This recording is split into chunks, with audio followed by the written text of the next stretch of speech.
Hi, Bob Lonsberry. My name is Arian Horowitz. I am the creator and author of a blog called The Urban Phoenix, talking about urban rebirth and elements of urban rebirth in upstate New York and in Rochester and beyond.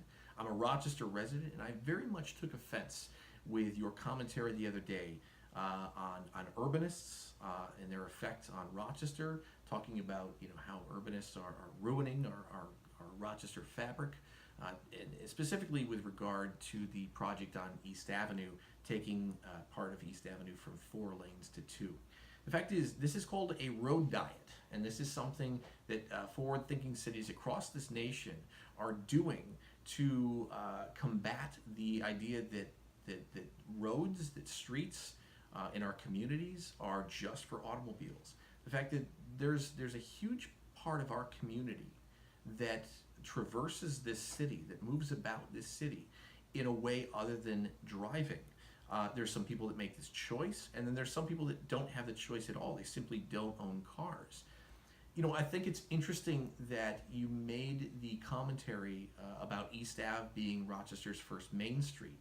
And what it was Rochester's first Main Street, ironically, it was a place, and all of Rochester's streets were a place where you could move about using many different forms of transit. You could move about safely and easily, whether you owned an automobile, whether you had a horse and buggy, whether you were on bicycle, whether you were on foot, or whether you used some of our streetcar lines, the Rochester subway. Rochester was one time, and our streets, our main streets, like East Avenue Main Streets, were home to many different forms of transit. The automobile was not the predominant form of transit in this city. So I think it's interesting that you make a commentary about East Avenue and its tradition, because the tradition is based on a street and a series of streets that served many, many different purposes and many different modes of transit. That's what we're trying to get back to, because what we urbanists that you suddenly have this vendetta against, what we urbanists understand is that cities today, the most successful cities today, the cities are experiencing growth, understand that getting back to complete streets where the automobile does not dominate, that houses many different, that welcomes many different forms of transit and navigation, that those streets are the places that are experiencing the most growth across this country. And the cities that are making that a priority are the ones that are succeeding. They're the ones that are seeing growth. Furthermore,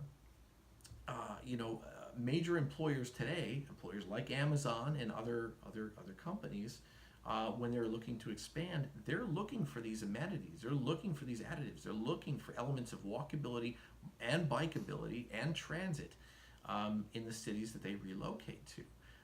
To deny this, to call this, simply an urbanistic fad, is, like it or not, these are what these companies are looking for.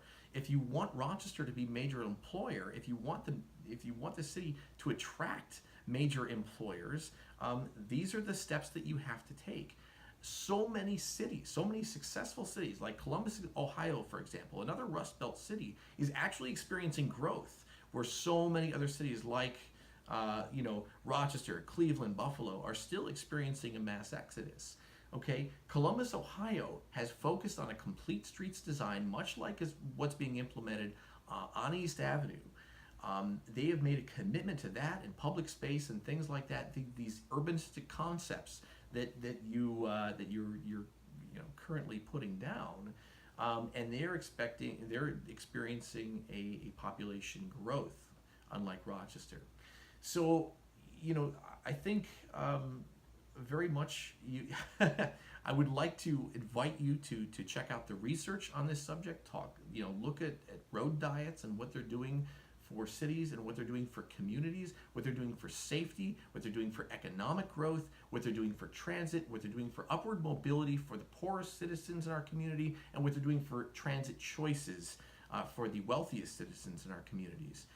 Instead of judging this based on your personal experience, please look at the big data on this. And if you have any issues at all finding this data, I would be very happy to point you in the right direction. Just hit me up on the urbanphoenix.com And once again, please, before you make a judgment on this subject, please get to know the data and why we're doing what we're doing.